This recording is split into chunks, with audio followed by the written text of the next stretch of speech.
जय हिंद, वंदे मातरम। मित्रों, आज આપણે સ્ટાન્ડર્ડ 12 ચેપ્ટર નંબર 1 એનો પોઈન્ટ નંબર 1.1 આ મુદ્દા વિશે ચર્ચા કરવા જઈ રહ્યા છીએ।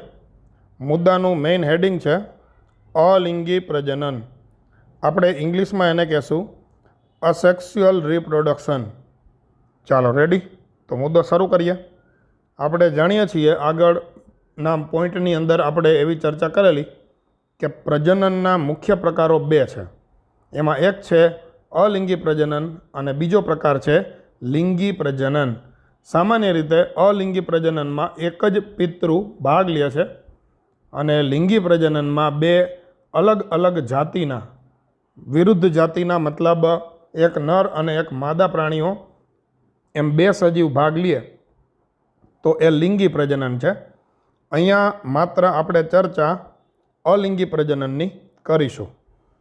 તો શરૂઆતમાં એની થોડી પાછી પ્રાથમિક માહિતી આપેલી છે કે આ અલિંગી પ્રજનનની પદ્ધતિમાં એક પિતૃ સંતતિ સર્જવાની ક્ષમતા ધરાવે છે। મતલબ એક જ સજીવ પોતાના જેવો નવો સજીવ એનું સર્જન કરી શકે છે।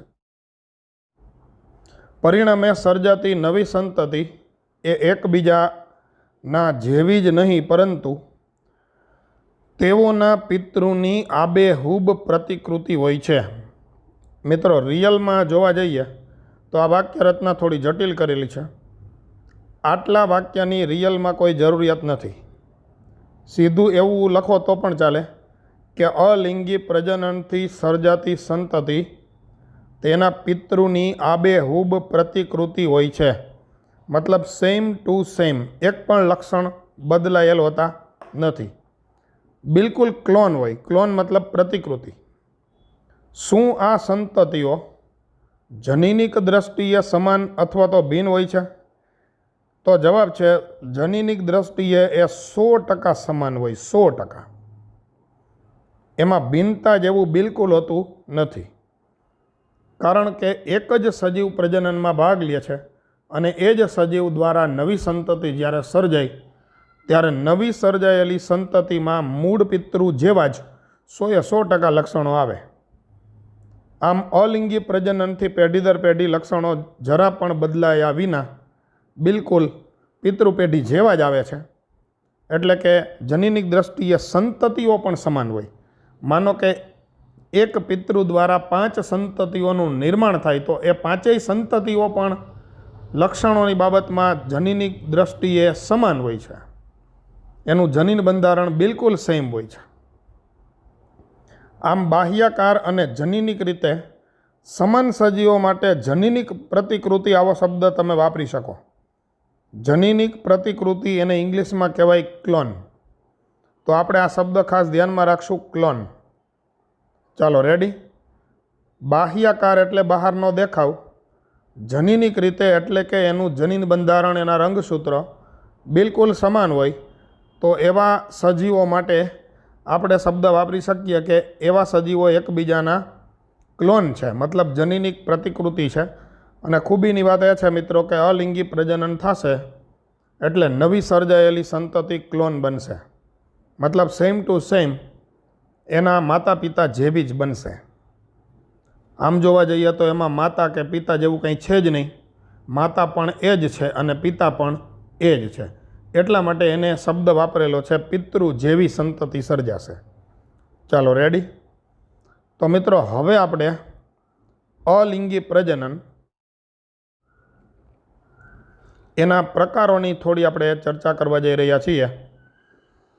તો ચાલો જરા આગળ વધીએ। તો આપેલું છે કે આપણે જુદા જુદા સજીવો, બરાબર સાંભળજો, ચાલો આપણે જુદા જુદા સજીવ સમૂહો એમાં વ્યાપક રીતે જોવા મળતું અલિંગી પ્રજનન કેવી રીતે થાય તે જોઈએ। મિત્રો, આ લીટીની બિલકુલ કોઈ જરૂરિયાત નથી, પરમેનન્ટ એની ઉપર ચેકો મારી શકાય, કારણ કે વાંચતી વખતે આડી નડે એવું છે અને એમાંથી કોઈ પ્રશ્ન તો આવતો નથી। ચાલો, અલિંગી પ્રજનન એક કોષી સજીવમાં ખૂબ સામાન્ય છે। આ એક કોષી સજીવ દાખલા તરીકે અમીબા છે, પેરામિશિયમ છે, બેક્ટેરિયા છે, આ બધા એક કોષી સજીવ છે। અને એમાં અલિંગી પ્રજનન ખૂબ સામાન્ય છે. મોટા ભાગના એકકોષી સજીવો અલિંગી પ્રજનન જ કરે છે અને એ સરળ કક્ષાનું આયોજન ધરાવતી વનસ્પતિઓ અને પ્રાણીઓમાં પણ એ સામાન્ય છે. જે સરળ કક્ષાનું આયોજન ધરાવતા હોય, મતલબ કે નીચલી કક્ષાના, સરળ કક્ષા મતલબ કોષ સ્તરીય અથવા તો પેશી સ્તરીય આયોજન ધરાવે, એ સરળ કક્ષાનું આયોજન કહેવાય. તો સરળ કક્ષાનું આયોજન ધરાવતી વનસ્પતિ અને પ્રાણીઓની અંદર પણ અલિંગી પ્રજનન ખૂબ સામાન્ય છે. પ્રોટિસ્ટા અને મોનેરામાં, મિત્રો આના વિશે હવે મારે વધારે કંઈ કહેવાનું થતું નથી. પ્રોટિસ્ટા અને મોનેરા આ બંને વસ્તુ તમે 11th અંદર ભણી ગયા છો. પ્રોટિસ્ટા અને મોનેરા વીટેકરની 5 સૃષ્ટિ વર્ગીકરણ પદ્ધતિના 2 ભાગ છે, એમાં આવેલું છે આ, બરાબર. તો પ્રોટિસ્ટા અને મોનેરા આ નીચલી કક્ષાના સજીવો છે. સજીવ કે પિતૃકોષ એમાં સમવિભાજનથી વિભાજન પામી 2 કોષ સર્જી દે. માનો કે હું તમને આ પ્રોટિસ્ટાની વાત કરું તો પ્રોટિસ્ટાના પાછા 5 ભાગ હોય, તમે જાણો છો. અમીબા એના ઉદાહરણની અંદર તમે આપી શકો. હવે અમીબા તો એકકોષી સજીવ છે અને એના કોષનું કોષ વિભાજન થાય તો હું તો એમ જ બોલી શકું કે અમીબાના કોષનું સમવિભાજન થયું એટલે 2 કોષ સર્જાય. પણ આ 2 કોષ જે અમીબામાં સર્જાય છે, હવે એ 2 કોષ એટલે અમીબા તો એકકોષી સજીવ છે, એનો મતલબ 2 નવા સજીવ સર્જાય. આની આગળના પ્રશ્નની અંદર આ ચર્ચા આપણે કરેલી છે. તો એ નવા સજીવ તરીકે વર્તવાનું શરૂ કરે. આકૃતિ 1.2ની અંદર એ સ્પષ્ટ રીતે દેખાય છે. હવે મિત્રો એ એવું કહે છે કે આકૃતિ 1.2, તો આપણે હવે આકૃતિ 1.2 જોવી ફરજિયાત બની જાય છે, જેમાં આ અમીબાની અંદર અથવા તો એકકોષી સજીવમાં જે કોષ વિભાજન થાય છે એ સ્પષ્ટ રીતે દર્શાવેલું છે. તો આકૃતિ 1.2 એની અંદર આપણે બી આકૃતિ પહેલાં જોઈશું, કારણ કે મેં જે ઉદાહરણ આપેલું છે અમીબાનું, એ ઉદાહરણ એની અંદર એકદમ ક્લિયર આપેલું છે. તો ચાલો આપણે આકૃતિ ઉપરથી સમજી લઈએ. તમે જોઈ શકો છો કે આકૃતિ 1.2 બેબી, એમાં આ પહેલી આકૃતિમાં આખું અમીબા દોરેલ છે. આ બીજી આકૃતિની અંદર અમીબામાં આ જગ્યાએ ખાંચ પડે છે. આ ત્રીજી આકૃતિમાં એક ખાંચ વધતી જાય અને કોષ કેન્દ્રના ભાગ પડવાનું પણ શરૂ થાય છે. એક ટાઈમ એવો આવે છે કે અહીંથી આ છૂટું પડી જાય, કોષ કેન્દ્ર પણ 2 અલગ થઈ ગયા છે. એક અને બીજું એમ 2 બાળ કોષો સર્જાય છે. આમ જોવા જઈએ તો સિમ્પલી આ એક પ્રકારનું સમવિભાજન તમે કહી શકો. પણ હવે આ એકકોષી સજીવ છે અને એકકોષી સજીવમાં સમવિભાજન થઈ 2 નવા સજીવો સર્જાય, મતલબ 2 બાળકોષો બની ગયા છે, તો 2 નવા સજીવ બન્યા છે. મતલબ તમે આને દ્વિભાજન આવું કહી શકો.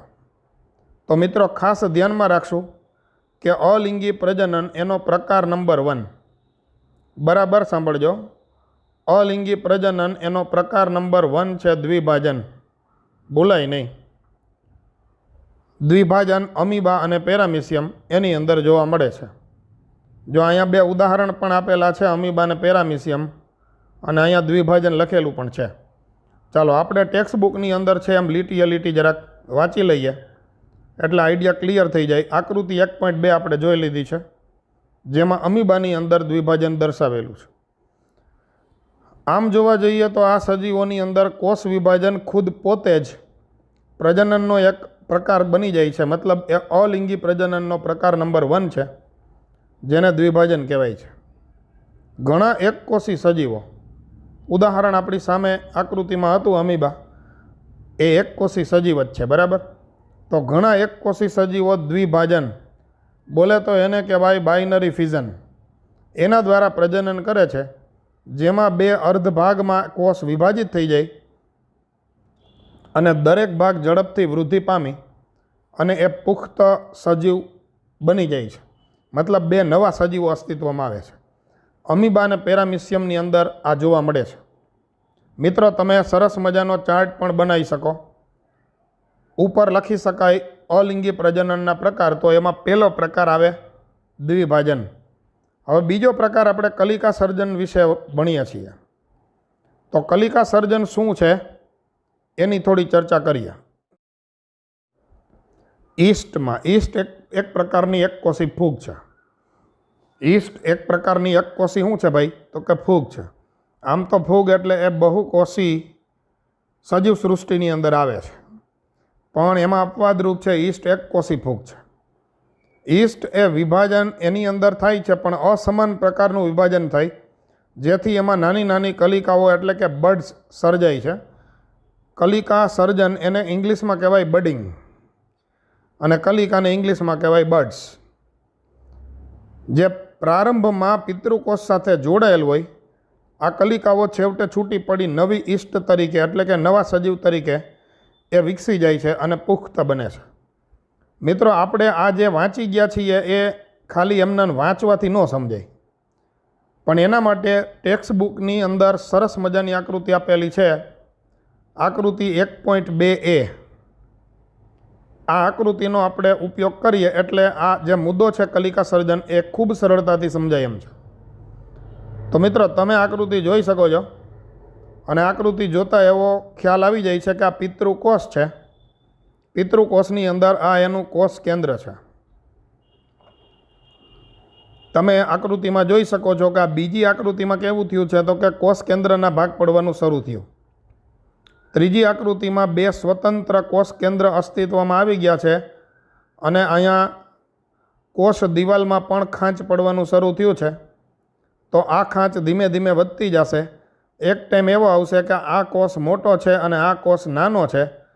આ અસમભાજન પ્રકારનું વિભાજન અથવા તો અસમ વિભાજન થયું છે એવું તમે કહી શકો. અસમ વિભાજન એટલા માટે કે આ 2 કોષો એક સરખા નથી. ઉપરનો કોષ છે એ નાના કદનો છે, જેને કહેવાય કલિકા. હવે આ કલિકા બહારની સપાટી ઉપર સર્જાણી છે, એટલે આમ તો આને બાહ્ય કલિકા સર્જન કહેવાય. ચાલો રેડી. એક ટાઈમ એવો આવશે મિત્રો કે આ કલિકા અહીંથી છૂટી પડી જશે, અને છૂટી પડી અને આ નાનકડી કલિકામાંથી ઈસ્ટનો આવો મોટો કોષ અસ્તિત્વમાં આવી જશે. મતલબ એ પુખ્ત બની જશે, અને ફરી પાછું એ પુખ્ત બનેલો કોષ બડિંગ કરવા માટે તૈયાર હશે. મતલબ કલિકા સર્જન એ પણ શરૂ કરશે. તો મિત્રો, સરસ મજાના 2 પ્રકાર આપણે ભણી લીધા છે.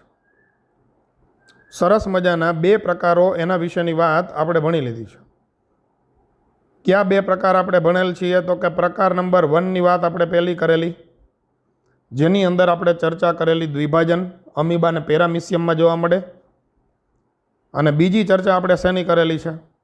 તો કે બીજી ચર્ચા આપણે કલિકા સર્જનની કરેલી છે, જે ઈસ્ટની અંદર જોવા મળે છે. હવે આગળ થોડું ભણ્યા. હવે જે આપણે ભણવા જઈ રહ્યા છીએ એ બીજાણુ નિર્માણની પ્રક્રિયા છે. બોલે તો એને ઇંગ્લિશમાં કહેવાય સ્પોરુલેશન. ભાઈ, કેવું લેસન છે? તો કે સ્પોરુલેશન. ચાલો, બીજાણુ નિર્માણ એ પ્રતિકૂળ સંજોગોની અંદર અમીબામાં જોવા મળે છે.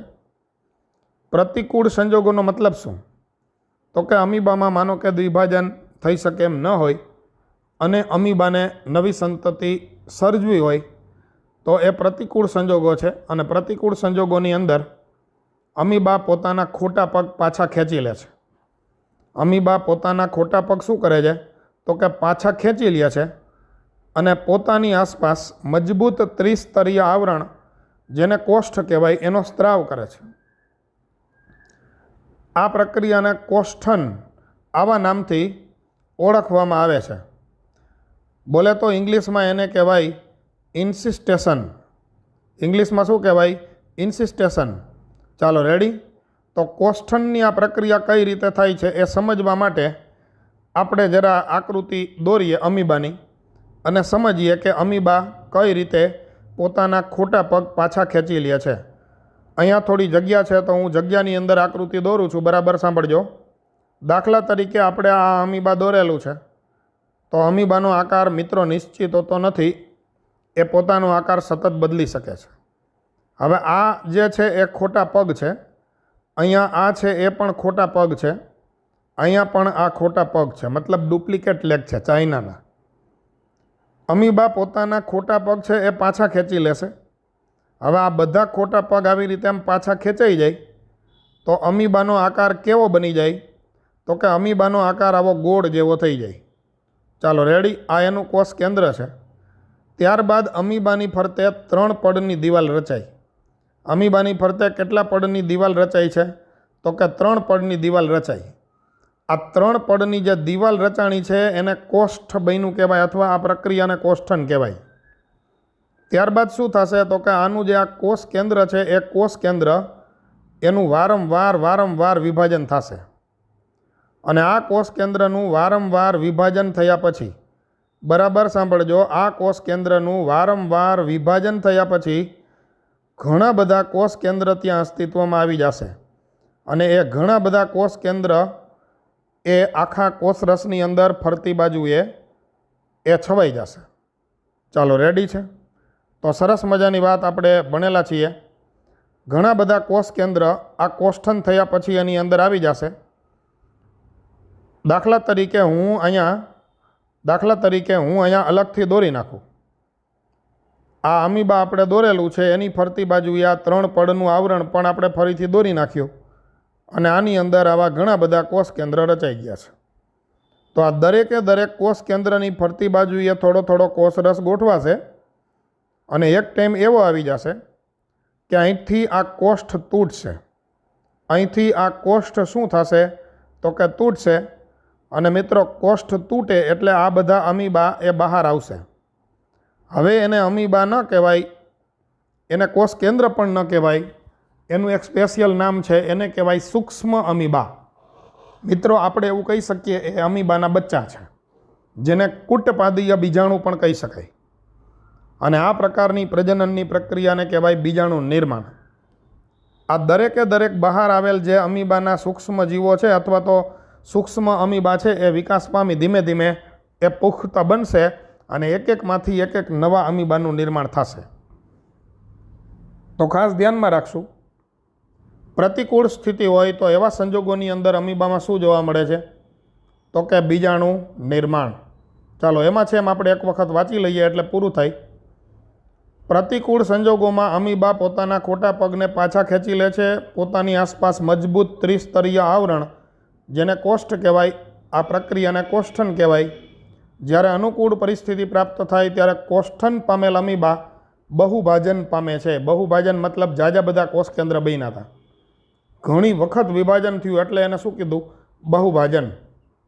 ઘણા સૂક્ષ્મ અમીબા અથવા તો કુટપાદીય બીજાણુ સર્જે છે. ચાલો એના પછી કોષ્ઠની દિવાલ તૂટે છે એટલે આપણે ઓલી 3 પડની દિવાલ તોડી હતી. અને એ બીજાણુઓ આસપાસના માધ્યમમાં મુક્ત થઈ અમીબા તરીકે પછી એ વૃદ્ધિ પામે. આ પ્રકારના અલિંગી પ્રજનનને કહેવાય સ્પોરુલેશન. બોલે તો બીજાણુ નિર્માણ. ચાલો ક્લિયર આટલું? તો સરસ મજાની વાત આપણે ભણ્યા છીએ અત્યાર સુધીમાં. અલિંગી પ્રજનન એનો આ ત્રીજો પ્રકાર આવ્યો. પહેલો પ્રકાર કયો હતો? દ્વિભાજન. બીજો પ્રકાર કયો હતો? તો કે કલિકા સર્જન ઈસ્ટમાં. ત્રીજો પ્રકાર કયો હતો? તો કે બીજાણુ નિર્માણ પ્રતિકૂળ સંજોગોમાં અમીબામાં જોવા મળે છે. હવે આપેલું છે કે ફૂગ સૃષ્ટિના સભ્યો. ફૂગ સૃષ્ટિ છે બધા જાણે છે. વીટેકરની 5 સૃષ્ટિ વર્ગીકરણ પદ્ધતિમાં આવેલું છે. અને લીલ જેવી કેટલીક સરળ વનસ્પતિઓ વિશિષ્ટ અલિંગી પ્રજનન પ્રેરતી રચનાઓ એના દ્વારા પ્રજનન કરે. આકૃતિ 1.3ની અંદર આપેલ છે, હમણાં આપણે જોઈએ મિત્રો. એક છે ચલ બીજાણુ અને બીજું છે અચલ બીજાણુ અથવા તો કણી બીજાણુ. ચલ બીજાણુને ઇંગ્લિશમાં ઝૂસ્પોર કહેવાય અને કણી બીજાણુને ઇંગ્લિશમાં કહેવાય કોનિડિયા. આ ઇંગ્લિશ નામ આપણે ગુજલીસમાં ધ્યાનમાં રાખશું. ચાલો રેડી? તો એમ કહે છે કે અમુક ફૂગ અને લીલની અંદર ચલ બીજાણુ અથવા તો અચલ બીજાણુઓ જોવા મળે, જેના દ્વારા એ શું કરે છે? તો કે અલિંગી પ્રજનન કરે છે. તો આપણે મિત્રો જરા ઉપરની આકૃતિઓ જોઈ લઈએ અને એ સમજી લઈએ. હવે અહીંયા જે આકૃતિ આપેલી છે એ અને બી, તો નીચે એનું નામકરણ પણ છે કે આકૃતિ એ છે એ શેની છે? તો કે ક્લેમિડોમોનાસના ચલ બીજાણુ અને બી તો કે પેનિસિલિયમના અચલ બીજાણુ અથવા તો કણી બીજાણુ. ક્લેમિડોમોનાસ અને પેનિસિલિયમ આપણે એની સૌથી પહેલાં ચર્ચા કરવા જઈ રહ્યા છીએ. તો જરા આકૃતિ બરાબર તમે નિરાતે નિરખીને જુઓ. ચાલો રેડી?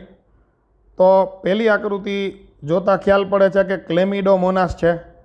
અને ક્લેમિડોમોનાસની અંદર આવા બીજાણુઓ સર્જાય છે એના કોષની અંદર, અને આ દરેક બીજાણુની અંદરથી નવી ક્લેમિડોમોનાસ લીલ એનું નિર્માણ થઈ શકે છે. એક ખૂબીની વાત એ છે કે એની અંદર તમે જોઈ શકો છો કે હલનચલન પ્રચલન કરવા માટે આવા બે તંતુઓ છે, મતલબ આ કશા ધરાવતા હોય એવા બીજાણુ છે, એટલે એ પાણીમાં તરી એક જગ્યાએથી બીજી જગ્યાએ જઈ શકે, મતલબ આ ચલ બીજાણુ કહેવાય. તમે અહીંયા એરો મારી કશા લખી શકો, અથવા તો આ આખાનું નામ તમે લખી શકો, ચલ બીજાણુ. ચાલો ક્લિયર. આ પેનિસિલિયમ નામની ફૂગ છે, અને પેનિસિલિયમ નામની ફૂગ એની અંદર અહીંયા આ બીજાણુઓ જોવા મળે છે, જેનું નામ છે કણી બીજાણુ. 11th અંદર આવી ગયું છે આ, બરાબર. કણી બીજાણુ અથવા ઇંગ્લિશમાં એને કહેવાય કોનિડિયા. દાખલા તરીકે અહીંથી પવન આવે તો પવનની સાથે આ કણી બીજાણુ ઉડી અને અહીંયા ક્યાંક જમીન ઉપર જ્યાં પડે, અથવા તો પોષક દ્રવ્ય જ્યાં હોય એની ઉપર પડે, તો ત્યાં નવી પેનિસિલિયમ બનવાનું શરૂ થશે. તો આની અંદર કશા નથી, પોતાની જાતે એક જગ્યાએથી બીજી જગ્યાએ પ્રચલન કરતા નથી, એટલે એને કહેવાય અચલ બીજાણુ અથવા કણી બીજાણુ. એનું બીજું નામ છે કોનિડિયા. ચાલો ક્લિયર. તો પહેલી આકૃતિ ક્લેમિડોમોનાસ નામની લીલ એના ચલ બીજાણુ, અને બીજી આકૃતિ પેનિસિલિયમ એના અચલ બીજાણુની છે. ચાલો એના પછી આગળ ભણશું. તો હવે આપેલું છે કે કલિકાઓ. તો એમ કે કલિકાઓ ઉદાહરણ તરીકે હાઇડ્રા, અને અંતઃ કલિકા બોલે તો જેમ્યુલ્સ, દાખલા તરીકે બાદડી. હવે મિત્રો આમ તો આ જે આખી લીટી અહીંયા આપી છે ને, એનો અહીંયા કાંઈ મતલબ નથી. જે બડિંગની વાત આપણે ભણ્યા હતા, કલિકા સર્જન જે ઈસ્ટની અંદર હતું, સેમ એ જ ટાઈપનું હાઇડ્રામાં થાય છે, બાહ્ય કલિકા સર્જન. અને અંતઃ કલિકા સર્જન શેમાં થાય છે? તો કે વાદળીમાં. મિત્રો આ વસ્તુને પણ આપણે આકૃતિ ઉપરથી ભણવી પડશે. તો જોઈ લઈએ, આકૃતિ આપેલી જ છે સરસ મજાની. તો જે ઉપર આકૃતિ આપેલી છે, આકૃતિ સી, એ હાઇડ્રામાં શું છે? તો કે કલિકા સર્જન. અને આકૃતિ ડી શેની આપેલી છે? તો કે વાદળીમાં અંતઃ કલિકા સર્જન. તમે આ જોઈ શકો છો, આ મુખ્ય પ્રાણી છે, એના શરીર ઉપર અહીંયા આવી કલિકા વિકસી છે. શરીરની બહાર આ કલિકા વિકસે તો એને કહેવાય બાહ્ય કલિકા. આ આકૃતિ છે એ વાદળી છે, અને વાદળીના શરીરની અંદર આ અંદર કલિકાઓ સર્જાણી છે. તો આ બધી અંદર જે કલિકાઓ સર્જાય છે એના દ્વારા નવા સજીવનું નિર્માણ થાય, તો એને કહેવાય અંતઃ કલિકા સર્જન. ચાલો આવડી જશે બધાને કે નહીં? તો બાહ્ય કલિકા માટે એક હાઇડ્રા અને બીજું ઈસ્ટ હતું, આગળ આવી ગયું, એ તો ભૂલતા જ નહીં. અને અંતઃ કલિકા સર્જન માટે તો કે વાદળી. ચાલો ક્લિયર. તો સરસ મજાની મિત્રો આપણે વાત ભણ્યા છીએ. હવે થોડી આગળ ચર્ચા આપેલી છે કે તમે 11મા ધોરણની અંદર વાનસ્પતિક પ્રજનન વિશે ભણેલા છો, સાચું છે ને? ભણ્યા જ છીએ આપણે. 11મા ધોરણની અંદર આપણે વાનસ્પતિક પ્રજનન એના વિશેની ચર્ચા કરેલી છે. તો અહીં આપ્યું છે કે વાનસ્પતિક પ્રજનન વિશેનો અભ્યાસ કર્યો છે. શું તમે વિચારો છો કે વાનસ્પતિક પ્રજનન પણ એક પ્રકારનું અલિંગી પ્રજનન છે? તો જવાબ છે હા. વાનસ્પતિક પ્રજનન આમ તો અલિંગી પ્રજનન જ છે, કારણ કે એમાં બે સજીવ ભાગ લેતા નથી, એક જ સજીવ ભાગ લે. અને મિત્રો સીધી જ વાત એ છે કે એક સજીવ ભાગ લેતો હોય તો એને શું કહેવાય? અલિંગી પ્રજનન. તો વાનસ્પતિક પ્રજનનમાં એવું જ છે. તમે આવું શા માટે કહો છો? મેં કારણ પહેલાં જ આપી દીધું કે વાનસ્પતિક પ્રજનનમાં એક જ સજીવ ભાગ લે. શું વાનસ્પતિક પ્રજનન દ્વારા જે સર્જાયેલ સંતતિ છે એના માટે ક્લોન શબ્દ વાપરી શકાય? 100% ક્લોન શબ્દ વાપરી શકાય, બિલકુલ વાપરી શકાય. કેમ ભાઈ? તો કે વાનસ્પતિક પ્રજનન એક પ્રકારનું અલિંગી પ્રજનન જ છે, તો એના માટે ક્લોન શબ્દ વાપરી શકાય. એમાં સંતતિઓ પિતૃ જેવી જ બનશે. હું તમને વાનસ્પતિક પ્રજનનનું એક ઉદાહરણ આપું. દાખલા તરીકે આપણે ગુલાબની ડાળખી કાપીએ અને વાવી દઈએ. એક ગુલાબમાંથી માનો કે 5 ડાળખીઓ કાપી છે અને 5 ડાળખી વાવી અને 5 નવા છોડ બની જાય છે. તો આનો સીધો મતલબ એવો છે કે 5 નવા છોડ લક્ષણોની બાબતમાં સંપૂર્ણપણે સમાન હશે, અને એ 5 એના પિતૃ જેવા જ 100% લક્ષણ ધરાવતા હશે. આ વાનસ્પતિક પ્રજનન છે. તો અલિંગી પ્રજનનમાં સેમ એવું જ થાય, ક્લોન જ બને છે. ચાલો રેડી. પ્રાણીઓ અને અન્ય સરળ સજીવોમાં અલિંગી શબ્દ છે એ સ્પષ્ટ રીતે વાપરી શકાય છે, પણ જો વનસ્પતિમાં અલિંગી પ્રજનન થાય તો એના માટે શબ્દ શું વાપરે છે? તો કે વાનસ્પતિક પ્રજનન. વસ્તુ સેમ છે, પણ પ્રાણીઓમાં થાય, સૂક્ષ્મજીવોમાં થાય તો એને શું કહેવાય? અલિંગી પ્રજનન. પણ જો વનસ્પતિમાં એ જ વસ્તુ થાય તો એને શું કહેવાય? તો કે એના માટે શબ્દ છે વાનસ્પતિક પ્રજનન. ચાલો, વનસ્પતિઓમાં વાનસ્પતિક પ્રજનનની રચનાઓ જેવી કે ભૂસ્તારી, ગાંઠામૂળી, અધોભૂસ્તારી, ગ્રંથિલ, ભૂસ્તારિકા અને કંદ વગેરે નવી સંતતિ સર્જવાની ક્ષમતા ધરાવે છે. આકૃતિ 1.4માં જુઓ, એમાં આમાંથી અમુક આપેલા છે. ભૂસ્તારી આપણે ભણી ગયા છીએ મિત્રો, પ્રકાંડના વાનસ્પતિક પ્રજનન માટેના રૂપાંતરો. પ્રકાંડના વાનસ્પતિક પ્રજનન માટેના રૂપાંતરો છે. સ્ટાન્ડર્ડ 11 ચેપ્ટર નંબર 5 એની અંદર આપણે આ ભૂસ્તારી, ગાંઠામૂળી, અધોભૂસ્તારી, ગ્રંથિલ, ભૂસ્તારિકા, કંદ આ બધું ભણી ગયા છીએ. એટલે આ કોઈ નવી વસ્તુ આપણા માટે છે નહીં. ચાલો, રેડી? તો એ કહે છે કે આકૃતિ 1.4 તમે જોવો તો આપણે જોવી પડે ને ભાઈ. હવે એ કહે છે એટલે આપણે તો કરવું જ પડશે, એમાં નહીં ચાલે. આમાંથી અમુક વસ્તુ આકૃતિની અંદર આપેલી છે, આપણે એ આકૃતિમાં જોઈ લઈએ. અને બીજી અમુક વસ્તુઓ છે એ આકૃતિમાં છે પણ વર્ણનમાં નથી. તો આકૃતિ ઉપરથી આપણે જરા જોઈ લઈએ. આ પહેલી આકૃતિ છે ને એ બટાટામાં ગ્રંથિલની આકૃતિ આપેલી છે. હવે બટાટામાં પ્રકાંડનો ભૂમિગત ભાગ હોય ને, એ પ્રકાંડના ભૂમિગત ભાગ એની ઉપરથી જે શાખાઓ નીકળે છે એની ટોચના ભાગમાં ખોરાકનો સંગ્રહ થાય અને આ ટાઈપનું બટેટું બનેલું હોય. અને બટેટા ઉપર આવો આંખ તરીકે ઓળખાતો ભાગ છે એ કલિકાઓ છે. અને માનો કે આપણે આ બટેટાને ખાઈ ન જઈએ અને બટેટાને જમીનમાં વાવીએ તો આ બટેટાની અંદર જે આંખ નામનો આ ભાગ છે એમાંથી કોટા ફૂટશે, ધૂમ, અને એ કોટા ફૂટી અને એમાંથી આખા બટેટાના નવા છોડનું નિર્માણ થશે. ચાલો, રેડી? તો સરસ મજાની વાત આપણે ભણ્યા. હવે આ બાજુમાં જે બીજી આકૃતિ આપેલી છે ને એ આદુ છે. આદુ તો ઘણે ખાતાય હોય, બરાબર છે? ચામાં નાખવાનું હોય ઘણીવાર. તો બાજુની આકૃતિ આદુની આપેલી છે જે ગાંઠા મૂળી છે. એમાં પણ પ્રકાંડના ભૂમિગત ભાગમાં ખોરાકનો સંગ્રહ થાય અને આ ટાઈપની રચના બની જાય, જેને કહેવાય ગાંઠા મૂળી.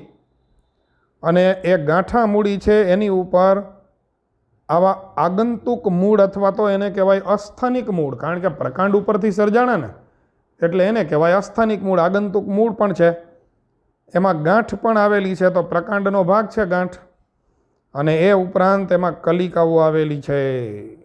મિત્રો, આ કલિકાઓ છે ને એ ખાસ અગત્યની છે, કારણ કે માનો કે આ આદુને આપણે ખાઈ ન જાય અને એની બદલે આપણે આ આદુને જમીનમાં વાવી દઈએ ને, પાણી બાણી આપીએ, તો આ કલિકાઓ ધીમે ધીમે વિકસે અને એમાંથી આદુના આખા નવા છોડ તૈયાર થવાનું શરૂ થાય. ચાલો, રેડી? એના પછી આકૃતિ સી આપેલી છે રામબાણની પ્રકલિકા. હવે તમે જોઈ શકો છો મિત્રો કે રામબાણ વર્ણનમાં ક્યાંય આપેલું નથી, પણ રામબાણની પ્રકલિકા અહીંયા આપેલી છે. આગળ થોડું વર્ણનમાં આપણે રામબાણ વિશે જો કે ભણશું, પણ અત્યારે જે નીચે આપણે શબ્દો ભણ્યા છીએ એની અંદર રામબાણ આપેલ નથી. તો રામબાણની અંદર આ કલિકા છે એ કલિકા ખોરાકનો સંગ્રહ કરી અને આવી બની જાય, એકદમ જાડી, માંસલ ને દળદાર બની જાય અને જમીન ઉપર એ ખરે છે. તો જે જગ્યાએ જમીન ઉપર એ ખરે એમાંથી કોટા ફૂટે અને આવી રીતે એના પર્ણ નીકળવાનું શરૂ થાય. ચાલો, રેડી? તો આટલી કલિકા છે એ જમીન ઉપર ખરે અને એમાંથી નવા છોડનું શું કરે છે? તો કે એ નિર્માણ કરે. ક્લિયર? હવે આપેલું છે પાનફૂટી. મિત્રો, સુશોભન માટે ઉછેરવામાં આવતી આ વનસ્પતિ છે પાનફૂટી. એની આ પર્ણની કિનારી છે. પાનફૂટીમાં આ પર્ણની કિનારી છે, એની ઉપર જે ખાંચ છે એ પર્ણની કિનારી ઉપર આવેલી ખાંચ, એની અંદર આવા નાના નાના કલિકા સ્વરૂપના છોડ તૈયાર થઈ જાય છે. એ પણ આગંતુક કલિકા અથવા તો અસ્થાનિક કલિકાઓ છે. ધીમે ધીમે આ કલિકાઓ મોટી બને, જમીન ઉપર ખરી પડે અને જે જગ્યાએ ખરે ત્યાં નવા છોડનું નિર્માણ કરે છે. તો આ પર્ણની મદદથી વાનસ્પતિક પ્રજનન થાય છે. હવે જે આકૃતિ આપેલી છે એ જળકુંભી છે. પાણીની અંદર ઉગતી આ જળકુંભી, એની અંદર પ્રકાંડની અંદરથી આ ટાઈપની શાખાઓ નીકળે છે અને એ શાખાને કહેવાય છે ભૂસ્તારિકા. અને એ ભૂસ્તારિકાની મદદથી અહીંયા નવા બાળ છોડનું નિર્માણ થયું છે. આ મુખ્ય છોડ છે, આ બાળ છોડ છે. 11મા ધોરણના 5મા ચેપ્ટરની અંદર આપણે આ ભણી ગયા છીએ. મેં ત્યારે તમને ફોટો પણ બતાવેલો છે. ચાલો રેડી. તો સરસ મજાની વાત આપણે આ ભૂસ્તારિકા વિશે પણ ભણી લીધી છે. તો સેમ ભૂસ્તારી અને અધોભૂસ્તારી, આ ભૂસ્તારિકા જેવી જ રચનાઓ છે, પણ એ કઈ જગ્યાએથી ઉત્પન્ન થાય, કઈ રીતે વિકસે છે એને આધારે એમાં થોડા જાજા ફેરફાર છે. બાકી વિકસે છે તો કલિકામાંથી જ, અને આ રીતે ડાળીઓ જ બને છે. અને એની મદદથી બાળ છોડનું શું થાય છે તો કે નિર્માણ થાય છે. ચાલો તો થોડી આગળ વાત ભણીએ આપણે. તો આ બધા શબ્દો આપણે મિત્રો ખાસ ધ્યાનમાં રાખશું. પહેલું છે ભૂસ્તારી, પછી બીજું છે ગાંઠામૂળી, પછી અધોભૂસ્તારી, બટાટામાં ગ્રંથિલ, જળ શૃંખલામાં ભૂસ્તારિકા અને કંદ. કંદ શેમાં જોવા મળે છે તો કે ડુંગળીમાં જોવા મળે છે. એમાંથી પણ નવી સંતતિ સર્જવાની ક્ષમતા હોય છે. આ રચનાઓને વાનસ્પતિક પ્રસર્જકો, આ રચનાઓને શું કહી શકાય તો કે વાનસ્પતિક પ્રસર્જકો, પ્રોપેગ્યુલિસ એવું નામ આપેલું છે. વેજીટેટિવ પ્રોપેગ્યુલ્સ ઇંગ્લિશ નામ આપણે આ પણ ગુજલીસમાં ધ્યાનમાં રાખીશું. સ્વાભાવિકપણે આ રચનાઓના સર્જનમાં બે પિતૃભાગ લેતા નથી, તેથી તેમાં સમાવિષ્ટ પ્રક્રિયા કેવી છે તો કે અલિંગિત છે. આનો સીધો મતલબ એવો થાય કે વાનસ્પતિક પ્રજનન પણ એક પ્રકારનું શું છે તો કે અલિંગી પ્રજનન છે. વાનસ્પતિક પ્રજનન પણ એક પ્રકારનું અલિંગી પ્રજનન જ છે. તો સરસ મજાની વાત આપણે મિત્રો ભણ્યા છીએ. એક વાત જરાક તાજી કરાવી દઉં પાછી. અલિંગી પ્રજનનનો પહેલો પ્રકાર આપણે ભણ્યા હતા તો કે દ્વિભાજન. પછી બીજો પ્રકાર કલિકા સર્જન. કલિકાઓ બે પ્રકારની, બાહ્ય કલિકા, અંતઃકલિકા. એના પછી આપણે કયો પ્રકાર ભણેલા તો કે બીજાણુ નિર્માણ. પ્રતિકૂળ સંજોગોની અંદર અમીબામાં બીજાણુ નિર્માણ થાય. પછી વનસ્પતિમાં થતું અલિંગી પ્રજનન, એના માટે શબ્દ વાપરેલો. વાનસ્પતિક પ્રજનન, એના ઘણા બધા ઉદાહરણો આપણે આપેલા છે. બરાબર.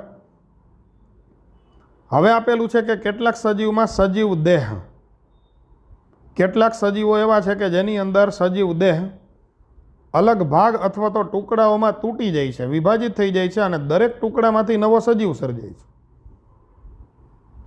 આ પ્રકારનું અલિંગી પ્રજનન એ તો અદ્ભુત છે કે એક પ્રાણી હોય, એ પ્રાણીના 4-5 ટુકડા થાય અને એમાંથી નવો સજીવ સર્જાય. બોલો, જોવું છે તમારે? જો આ રે આકૃતિ. ચાલો રેડી. આકૃતિમાં જોતાં ખબર પડી જાય છે કે એક સજીવ છે, એ સજીવના અલગ અલગ ટુકડાઓ થયેલ છે, અને દરેક ટુકડો વિકસી અને વળી પાછો નવો બાળ સજીવ એનું નિર્માણ કરે છે.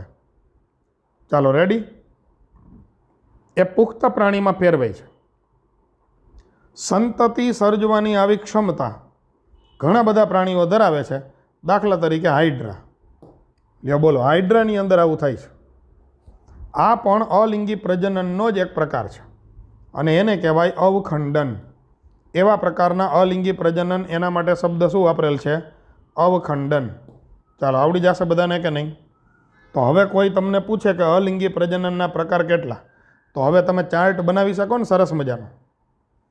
અલિંગી પ્રજનન નીચે એના પ્રકારો કેટલા તો કે પહેલો પ્રકાર દ્વિભાજન, પછી બીજો પ્રકાર કલિકા સર્જન, ત્રીજો પ્રકાર બીજાણુ સર્જન, ચોથો પ્રકાર વાનસ્પતિક પ્રજનન અને પાંચમો પ્રકાર અવખંડન. એક હાઇડ્રા હોય એના ઓટોમેટિક 3-4 ટુકડા થાય અને 3-4 નવા હાઇડ્રા સર્જાય, તો આ પ્રકારના અલિંગી પ્રજનનને ફ્રેગમેન્ટેશન એટલે કે અવખંડન તરીકે ઓળખવામાં આવે છે. મિત્રો, હવે જે કાંઈ નીચે વાત આપેલી છે એમાંથી મોટા ભાગની વાત એ વાનસ્પતિક પ્રજનન એને લાગુ પડે છે. તો હવે આપણે એની ચર્ચા કરીએ. તમે જળાશયોના સાપ અથવા તો ટેરર ઓફ બેંગાલ એના વિશે કદાચ સાંભળ્યું હશે. ટેરર ઓફ બેંગાલ મતલબ બંગાળની ખાડીમાં જળકુંભી નામની આ વનસ્પતિ પ્રદૂષણને લીધે એનું પ્રમાણ ખૂબ વધી ગયું હતું, જેને ટેરર ઓફ બેંગાલના નામથી અથવા તો જળાશયોમાં સાપ એવા નામથી એને ઓળખવામાં આવે છે. બરાબર. એમ કે છે તે કંઈ જ નથી પણ સ્થગિત પાણીમાં ઉગતી જળકુંભી એ મોટા ભાગના અતિક્રમણ પામતા નીંદણ પૈકીની એક છે. ઘણી વખત તમે જોજો, સ્થિર પાણી પડેલું હોય, માનો કે તળાવ છે અથવા તો કોઈ સરોવર છે, તો તળાવની અંદર સ્થિર પાણીમાં જળકુંભી નામની આ વનસ્પતિ ખૂબ ઝડપથી ફેલાઈ જાય અને આખું તળાવ એને ઢાંકી દે. તળાવનું પાણી દેખાતું બંધ થઈ જાય તો પાણીની અંદર થતું એક પ્રકારનું આ નીંદણ છે. એનાથી પાણીની નીચે જે પ્રાણીઓ વસે છે એના માટે જોખમ ઊભું થઈ જશે. એને ઓક્સિજન મળતો દૂર થઈ જશે અથવા તો ઓક્સિજન મળતો બંધ થશે. તે પાણીમાંનો ઓટું દૂર કરે છે, જેને કારણે માછલીઓ મૃત્યુ પામે. માનો કે અમદાવાદ છે, એના કાંકરિયા તળાવની અંદર આ જળકુંભી ફેલાઈ જાય તો આખી સપાટી એ ઢાંકી દે છે અને પાણીની અંદર નીચે જે પ્રાણીઓ વસવાટ કરે છે, માછલીઓ છે, એને ઓક્સિજન મળતો બંધ કરાવે એટલે માછલીઓ બહુ મોટી સંખ્યામાં મૃત્યુ પામે છે. હવે ટેરર ઓફ બેંગાલ એના વિશેની વાત પ્રકરણ 13 અને 14ની અંદર આપણે ભણીશું. તમને જાણીને રસ પડશે કે આ વનસ્પતિઓનો પ્રવેશ ભારતમાં તેના સુંદર પુષ્પ અને પર્ણના આકારને કારણે કરવામાં આવ્યો હતો. હવે આ વનસ્પતિ મૂળ ભારતની નથી પણ વિદેશથી આપણે એને લાવ્યા છીએ. શા માટે? તો કે એના પુષ્પ છે ને એ સફેદ જાંબલી રંગના હોય છે અને એના પર્ણનો આકાર પણ ખૂબ સરસ હોય. એટલે માનો કે બાગ બગીચાની અંદર નાનકડું તળાવ બનાવેલું હોય અને એની અંદર આ વનસ્પતિ જળકુંભીને ફેલાવી દઈએ તો એનો દેખાવ સારો આવે. હવે એને બદલે આ વનસ્પતિ એને આપણા પર્યાવરણની અંદર ખૂબ અનુકૂળતા આવી ગઈ અને ચારેય બાજુ આપણા જે તળાવો, નદીઓ એની અંદર એ છવાઈ ગઈ. ચાલો રેડી. આ વનસ્પતિ ઘટનાકીય દરે વાનસ્પતિક પ્રસર્જન કરે. ખૂબ ઝડપથી એ વાનસ્પતિક પ્રસર્જન કરી શકે છે અને પાણીની સપાટી ઉપર એ છવાઈ જાય. એનાથી છુટકારો પામવો ખૂબ અઘરો છે. મિત્રો, આ આખો જે પોઈન્ટ છે એ પોઈન્ટની અંદરથી ધ્યાનમાં રાખવા જેવી વાત એક છે ટેરર ઓફ બેંગાલ. એના માટે જવાબદાર વનસ્પતિ જળકુંભી કરે શું? તો કે પાણીમાંથી ઓટું દૂર કરે. માછલીઓ એનાથી મૃત્યુ પામે. શા માટે લાવ્યા છીએ ભારતમાં? તો કે એના સુંદર પુષ્પ અને પર્ણના આકારને લીધે. હવે આ પોઈન્ટની અંદર આ જે શબ્દોની નીચે મેં લીટી કરેલી છે એ બધા એના કી પોઈન્ટ છે. તમારે એટલા ખાસ ધ્યાનમાં રાખવાના થાય છે. ચાલો રેડી.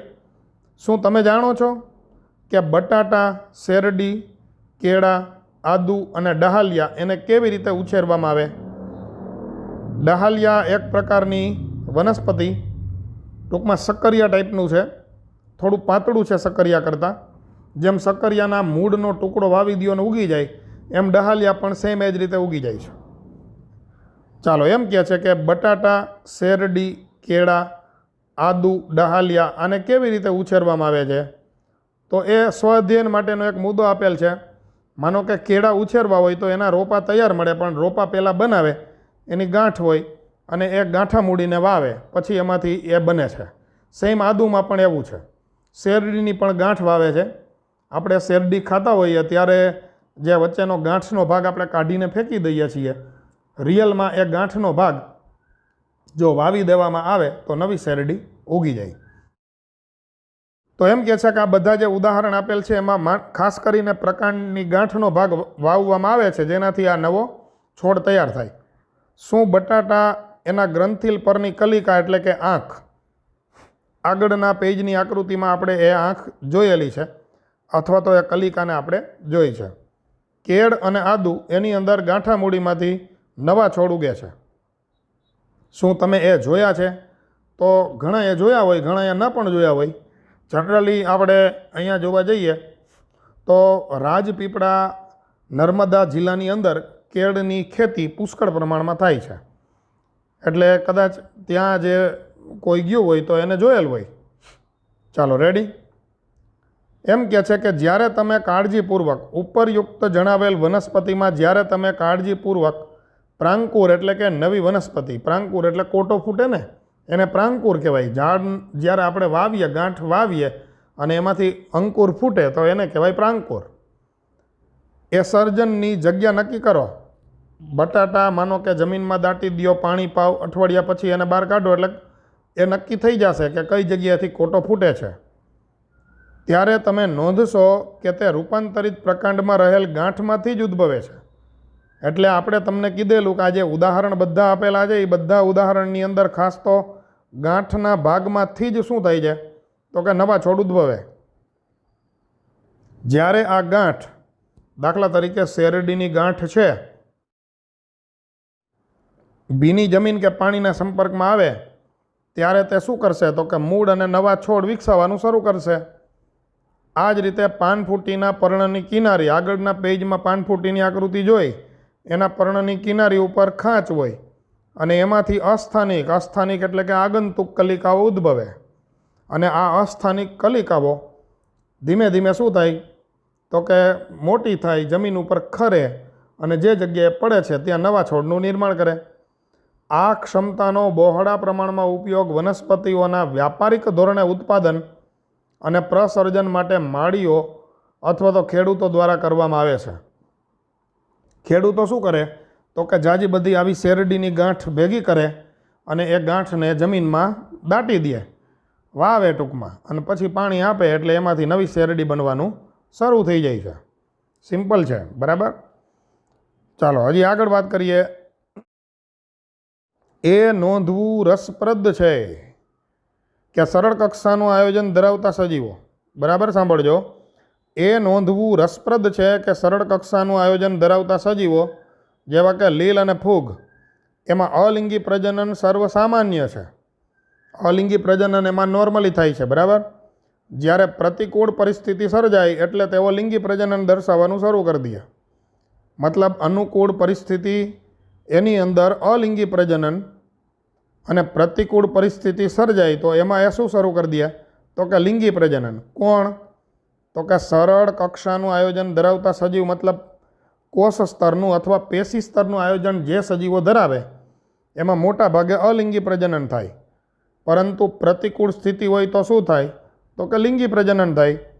તમે શોધી કાઢો કે આ સજીવોને પ્રતિકૂળ પરિસ્થિતિમાં જીવિત રહેવા માટે લિંગી પ્રજનન કઈ રીતે સક્ષમ બનાવે તો કે લિંગી પ્રજનન કરવા એ સજીવો ઘણા બધા અનુકૂલનો કરતા હોય, પરિસ્થિતિ મુજબ એ ઢળી શકતા હોય. શા માટે લિંગી પ્રજનન આવી પરિસ્થિતિમાં જ થાય એ તો અલગ અલગ પ્રાણીઓ મુજબ, અલગ અલગ વનસ્પતિઓ મુજબ બધામાં જુદું જુદું હોય. પણ જનરલી એક વાત તમે કહી શકો કે પ્રતિકૂળ પરિસ્થિતિમાં અલિંગી પ્રજનન થઈ શકે એમ ન હોય છતાં પણ એ પ્રાણી કે એ વનસ્પતિને નવી સંતતિ સર્જવી હોય એટલા માટે એ લિંગી પ્રજનન કરે. ઉચ્ચ કક્ષાની વનસ્પતિઓ દ્વારા અલિંગી અને લિંગી એમ બંને પ્રજનન દર્શાવવામાં આવે છે. ઉચ્ચ કક્ષાની વનસ્પતિ હોય તો એ બંને પ્રકારનું પ્રજનન દર્શાવી શકતી હોય એવું પણ હોઈ શકે. જ્યારે બીજી બાજુ મોટા ભાગના પ્રાણી હોય ને, જો પ્રાણી ઉચ્ચ કક્ષાના હોય તો મોટા ભાગે એ લિંગી પ્રજનન જ દર્શાવે. ઉચ્ચ કક્ષાના પ્રાણી અલિંગી પ્રજનન કરતા નથી. મતલબ મનુષ્યના જે નજીકના કુટુંબીઓ છે તો એની અંદર અલિંગી પ્રજનન હોતું નથી. માત્ર શું દર્શાવે છે એ તો કે લિંગી પ્રજનન. મતલબ વનસ્પતિ બંને પ્રજનન દર્શાવે, ઉચ્ચ કક્ષાના પ્રાણી હોય તો ખાલી લિંગી પ્રજનન દર્શાવે.